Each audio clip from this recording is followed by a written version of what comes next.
Assalamualaikum warahmatullahi wabarakatuh. Alhamdulillahilladzi hadana li hadza wa ma kunna linahtadiya laula an hadanallah. Asyhadu an la ilaha illallah wa asyhadu anna Muhammadan abduhu wa rasuluh. Alladzi la nabiyya ba'da amma ba'du. Halo teman-teman semuanya, kembali lagi kita menyapa dari podcast Fakultas Usuluddin dan Studi Agama. Hari ini kita kedatangan tamu yang sangat luar biasa, yaitu Bapak Tony Marcos MAG. Beliau adalah kaprodi saya sendiri, yaitu kaprodi Ilmu Al-Quran dan Tafsir. Ya, gimana kabarnya Bapak? Alhamdulillah baik. Alhamdulillah ya Pak ya. Nah, hari ini di momen yang sangat luar biasa pada bulan suci Ramadan kali ini, Bapak, kita mengadakan yang namanya Syiar Ramadan gitu. Nah, sebelum kita masuki kepada tema pokok kita hari ini Bapak, kita sebelumnya akan mengupas sedikit tentang penerimaan mahasiswa baru Bapak. Karena pada saat sekarang ini adalah lagi gencar-gencarnya PMB 2026 gitu. Barangkali yang nonton ini bukan hanya mahasiswa UIN Imamudjolib aja Bapak ya. Akan tapi mungkin dari adik-adik kita yang mau berkuliah mungkin bisa jadi Pak. Nah, khususnya itu program studi ilmu Al-Quran dan Tafsir. Kita akan memperkenalkan sedikit apa sih program studi ilmu Al-Quran dan Tafsir itu, dan apa yang menjadi daya tarik utama program studi ilmu Al-Quran dan Tafsir ini dibandingkan program studi yang lainnya gitu Bapak. Ya, terima kasih Nadia Lidini Fitri. Jadi program studi ilmu Al-Quran dan Tafsir ada salah satu yang menjadi profil dari prodi ini, yaitu mufassir pemula. Dengan belajar tafsir, kita akan lebih memahami agama Islam itu lebih terbuka, lebih dinamis. Banyak orang selama ini dia hafiz Quran tapi tidak ngerti Al-Quran. Banyak orang selama ini jadi mubalik, penceramah, dia kutip ayat ini, ayat itu, ayat dan sebagainya. Kemudian dia mengeluarkan hukum sendiri tanpa melalui proses ijtihad seorang mufassir. Contoh, banyak orang berceramah contoh seperti ini. Al-fitnatu asyaddu minal qatli, contoh. Fitnah itu lebih kejam dari pembunuhan. Kalau dalam konteks pembunuhan, siapa yang bunuh kan hukumnya adalah qisas. Jadi maksudnya siapa yang bunuh, dia juga dibunuh. Nah, kemudian ada ayat mengatakan al-fitnatu asyaddu minal qatli. Fitnah itu lebih kejam dari pembunuhan. Nah, orang membunuh dibunuh, orang memfitnah hukumnya apa? Kan tidak ada dihukum. Padahal ayat itu bicara dalam konteks peperangan sebetulnya. Waqtuluhum haitsu saqiftumuhum wa akhrijuhum min haitsu akhrajukum wal fitnatu asyaddu minal qatli. Jadi perangi mereka kalau mereka menyerang kamu, usir mereka kalau mereka mengusir kamu, dan fitnah lebih kejam dari pembunuhan. Maksudnya adalah fitnah yang menyebabkan orang membunuh lebih kejam dari pembunuhan itu sendiri. Jadi fitnah yang menyebabkan atau adu domba yang menyebabkan orang berperang, maka lebih kejam dari peperangan itu sendiri. Jadi banyak hal-hal seperti ini terjadi di lapangan. Contoh, orang ketika memahami ikhlas. Nah, orang banyak memahami ikhlas itu tidak dengan ilmu tafsir. Dia memahami ikhlas itu adalah beramal tanpa pamrih, beramal tanpa mengharapkan balasan. Kan itu pengertian orang tentang ikhlas. Tapi kalau kita lihat, ada salah satu surat dalam Al-Quran, surat Ikhlas. Nah, surat Ikhlas itu bicara tauhid. Lalu apa hubungan tauhid dengan ikhlas? Ternyata ikhlas itu secara bahasa berarti as-safa ya, bersih murni. Jadi kata khalasa berarti as-safa. Maka akhlasa berarti membersihkan, memurnikan. Terus apa yang membersihkan dan memurnikan? Yang membersihkan dan memurnikan tentu adalah ad-din, karena dalam banyak ayat itu selalu dipahami dengan mukhlishina lahuddin, ada mukhlashina lahuddin. Jadi yang dibersihkan, dimurnikan itu tauhid. Jadi ikhlas itu adalah membersihkan dan memurnikan tauhid. Jadi surat Ikhlas itu, kenapa dia dinamakan dan ikhlas? Karena surah itu yang membersihkan dan memurnikan Allah Ta'ala dari segala macam bentuk kesyirikan. Nah, sehingga disebutlah dengan ikhlas. Nah, ini adalah gaya-gaya tafsir yang harus dimiliki oleh seorang mahasiswa tafsir. Jadi dia menafsirkan Al-Quran itu dengan metode, dengan ilmu. Tidak hanya lihat terjemahan kemudian dia berhukum, tapi diharapkan mahasiswa IAT, ya kenapa IAT itu bisa membuat menarik gitu, karena dia bisa bicara banyak hal dari berbagai aspek. Dia bisa melihat dari ayat dari aspek tasawufnya, dari fikihnya, dari sosial kemasyarakatannya, dari tarbawinya pendidikannya, dari sisi teologisnya dan sebagainya, sehingga orang tafsir itu akan lebih terbuka. Nah, ini menjadi salah satu profil dari prodi ilmu Al-Quran dan tafsir itu sebagai mufassir pemula. Oke, berarti kurang lebih itu kita sebagai mufasir pemula, teman-teman ya. Jurusan ilmu Al-Quran dan tafsir ini ya Pak ya, Ya. kita bukan hanya memahami Al-Quran secara lahir atau teks saja ya Pak ya, tidak bisa ya Pak ya. Tidak bisa. Tidak bisa. Seperti itu teman-teman, kita harus menggunakan metode-metode penafsiran seperti yang telah mungkin kita pelajari dari semester 1 sampai semester 8 nanti ya Pak ya. Iya. Oke, baik Bapak. Kita lanjut Bapak kepada pembahasan inti kita ya Bapak ya.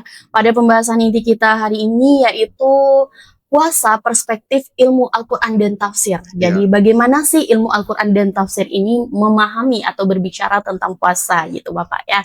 Nah, dalam kajian tafsir Bapak membahas tentang puasa, Quran surah Al-Baqarah ayat 183 itu sudah umum ya Bapak ya, yang mana di akhir ayat itu dikatakan la'allakum tattaqun gitu. Nah, bagaimana mufasir memahami konsep tattaqun ini Bapak? Ya.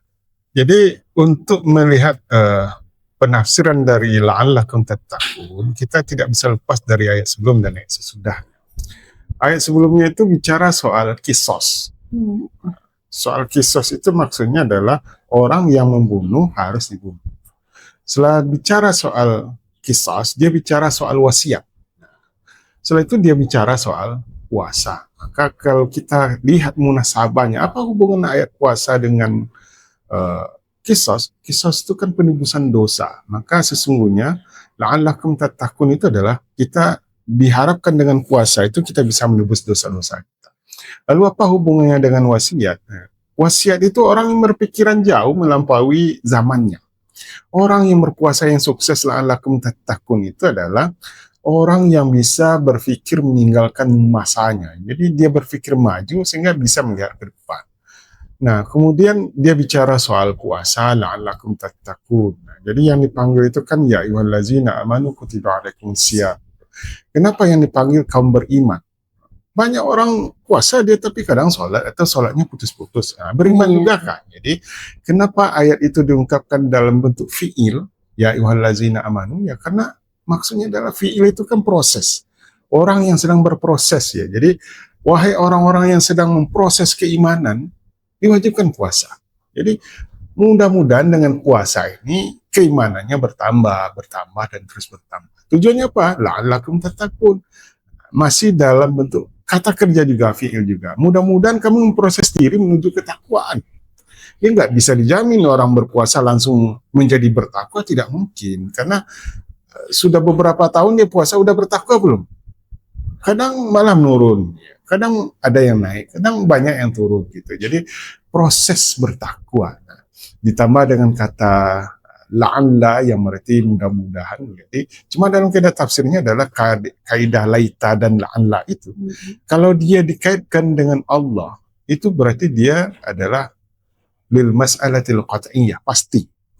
Tapi kalau dia dikaitkan dengan manusia, dia lil mas'alatil mumkinah. Sesuatu yang mungkin bisa jadi iya, bisa jadi tidak. Sekarang menjamin siapa? Kan Allah. Maka la'allakum tattaqun, maksud kamu pasti menjadi proses atau kamu pasti sudah berproses menuju ketakwaan. Nah, takwa itu secara bahasa berarti diambil dari kata wikoyah, ini menurut banyak mufassir itu menjaga diri. Jadi orang yang berpuasa itu ya dia berhasil berusaha untuk menjaga diri. La'allakum tattaqun, mudah-mudahan kamu betul-betul berhasil memproses diri dengan menjaga diri. Lalu apa hubungannya dengan ayat sesudahnya? Bukti kita la'allakum tattaqun itu lihat ayat sesudahnya. Wala ta'kulu amwalakum bainakum bil batil. Jadi ayat sesudahnya itu bicara soal makan. Jadi bukan maksudnya hanya makan, tapi jangan sampai mengambil harta orang. Jangan sampai memakai harta orang. Jangan sampai menahan-nahan harta orang. Kadang orang berutang, kita berutang dengan orang, ditahan-tahan juga, itu belum berhasil. Jadi itu apa bukti la'allakum tattaqun itu adalah wala ta'kulu amwalakum bainakum bil batil. Ayat sesudahnya itu buktinya dia sukses takwa. Jadi apa maksudnya? Kepedulian sosial, mana yang dia sadar dengan mana yang hak dia dan hak orang lain. Itu. Oke, berarti teman-teman semua secara tidak langsung tadi sudah dijelaskan juga oleh Bapak Tony ya, bahwa memahami Al-Quran itu sendiri ya Bapak ya, seperti tatawun tadi kita tidak hanya melihat dari sudut pandang secara lahiriah saja seperti itu. Kita pakailah metode-metode dalam menafsirkan tatawun ini ya Pak ya, dengan cara melihat munasabah ayatnya itu sendiri. Oke, baik Bapak. Nah, lanjut Bapak kepada selanjutnya, yaitu apakah puasa dalam Al-Quran ini lebih ditekankan pada dimensi spiritual atau sosial seperti itu? Nah, sebetulnya puasa itu secara bahasa kan berarti imsak, menahan. Kalau dalam kajian fikih diterjemahkan imsakun anil muftirat min tulu'il fajri hatta ghurubi syamsi. Menahan diri dari anil akli wasyurb, dari makan, minum, dan wa kullil muftirat, dan seluruh yang membatalkan dari terbit fajar sampai terbenam matahari. Ini secara syariat. Jadi secara spiritualnya apa? Kalau kita ingin merasakan betapa susahnya orang miskin, ya tahan makan. Jadi prinsipnya adalah kepedulian sosial. Jadi secara fikihnya menahan, secara sosialnya itu adalah menahan diri dalam konteks bisa menguasai diri dan peduli. Spiritualnya di dalam bulan puasa itu kan prinsipnya adalah kita selama bulan puasa itu kan dianjurkan banyak beribadah, sedikit makan, sedikit tidur. Jadi itu kan spiritual. Kalau kita ingin dekat dengan Tuhan itu ya kurangi makan, kurangi tidur. Karena sebuah pepatah mengatakan man kasura akluhu kasura syurbuhu, wa man kasura aklu wa syurbuhu kasura naumuhu, wa man kasura naumuhu la makna li hayatihi. Jadi siapa yang banyak makan pasti banyak minum. Siapa yang banyak makan dan banyak minum banyak tidur. Orang yang banyak tidur tentu hidupnya tidak bermakna. Jadi apa maksudnya? Langkah pertama untuk bisa dekat dengan Tuhan itu makan dulu. Kenapa? Makan ini, kalau orang kurang makan kan mengurangi nafsu. Nah, jadi memang untuk bisa dekat dengan Allah itu apa maksudnya? Kurangi makan, kurangi tidur, perbanyak ibadah. Jadi itu yang disebut dengan dimensi spiritual. Maka puasa itu juga menjadi ladang untuk apa? Menjaga fisik, menahan diri, tapi juga meningkatkan kepedulian sosial kita, karena orang lapar kita lapar, dan juga meningkatkan dimensi spiritual kita. Bahwasanya kalau kita ingin dekat dengan Allah, ya kurangi makan, kurangi minum, ya kurangi tidur. Nggak mungkin kita bisa beribadah dekat sama Tuhan makannya banyak, tidurnya banyak, minumnya banyak. Itu maksudnya. Ngantuk jadinya Pak ya, malas jadinya. Sama dengan belajar juga seperti itu. Iya benar. Oke Pak. Jadi seperti yang Bapak bilang tadi bahwa dimensi spiritual dan sosialnya itu saling berhubungan Bapak. Tidak bisa ditekankan dimensi spiritual aja atau sosial aja gitu ya Pak ya. Nah kita lanjut ke pertanyaan selanjutnya Pak. Nah ini nih Pak yang di era modernnya banget nih Pak. Fenomena Ramadan hari ini Pak. Seringkali diidentik dengan euforia aja gitu Pak. Kayak anak-anak muda itu mereka lebih gencar-gencaran bukbernya aja, bikin kontennya aja gitu. Nah, apakah ini bentuk ekspresi keagamaan yang wajar atau ada risiko reduksi makna puasa, Bapak? Gimana? Jadi sebetulnya ada reduksi di situ dalam konteks Tor itu secara bahasa kan sarapan. Iya. Bukan makan habis-habisan, bukan melepas selera, sepuas-puasnya semuanya beli ya. Tapi akhirnya nanti nggak kemakan juga. Jadi sebetulnya puasa itu memberikan kesan kepada kita kesederhanaan. Kemudian pas, cukup atau secukupnya. Yang ketiga itu kepedulian. Jadi maksudnya puasa itu bukan untuk seperti berbuka lanjut kepada hal-hal yang melepas selera, melepas semuanya. Tidak. Jadi kita kan sudah berusaha untuk menahan, maka tahanlah itu. Jadi prinsip dari imsak tidak hanya menahan dari makan dan minum, tapi juga menahan diri dalam konteks ya bisa mengevaluasi diri. Jadi siangnya kita puasa, malamnya kita berbukanya dan malamnya kita melepas selera itu tidak berhasil. Malah secara kesehatan itu juga merusak. Jadi tujuan dari puasa itu prinsipnya adalah la'allakum tattaqun itu menjadi gagal. Jadi prinsip puasa dalam konteks bagaimana kita bisa menjaga diri al-wiqayah tadi itu tidak berhasil. Jadi mungkin ini yang disindir oleh Nabi, kamin shaimin laisa lahu min siyamihi illal ju' wal 'atash. Jadi banyak orang berpuasa itu yang dia dapat tuh hanya rasa lapar, yang dia dapat hanya rasa haus. Jadi sebetulnya dimensi hakikat puasa itu mereka tidak boleh, karena prinsipnya adalah puasa itu imsak, menahan. Jadi menahan diri terutama. Iya. Jadi jangan salah arti dan salah paham gitu ya Pak ya. Iya. Seperti itu. Jadi kalau teman-teman nih yang hanya berpuasa sekedar hanya imsak atau menahan aja gitu ya Pak ya, tidak akan mendapatkan yang namanya tadi la'allakum tattaqun tadi gitu Pak. Takwa kepada Allah itu kita tidak peroleh gitu ya Pak ya. Sebagai mahasiswa ilmu Al-Quran dan tafsir, mungkin kami belajar bagaimana teks berdialog dengan konteks gitu ya Pak ya. Yang seperti ini juga, Al-Quran itu adalah berlaku untuk setiap zaman dan tempatnya gitu Pak. Nah, menurut Bapak nih, bagaimana peran mahasiswa ilmu Al-Quran dan tafsir dalam menjaga relevansi nilai-nilai Al-Quran di tengah perubahan sosial yang cepat gitu Pak? Jadi, seperti yang disampaikan tadi, Al-Quran itu sholih li kulli zaman.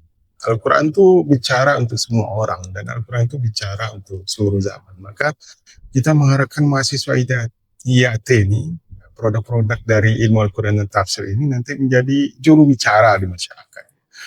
Orang tafsir itu dia tidak fanatik masalah. Orang tafsir itu bahkan dia tidak bermasalah. Banyak. Jadi kenapa? Karena dia bisa melihat Al-Quran itu dari berbagai perspektif. Ya. Dia bisa, kenapa orang ini berpendapat seperti ini? Ya ternyata dia melihat dari sisi teologis.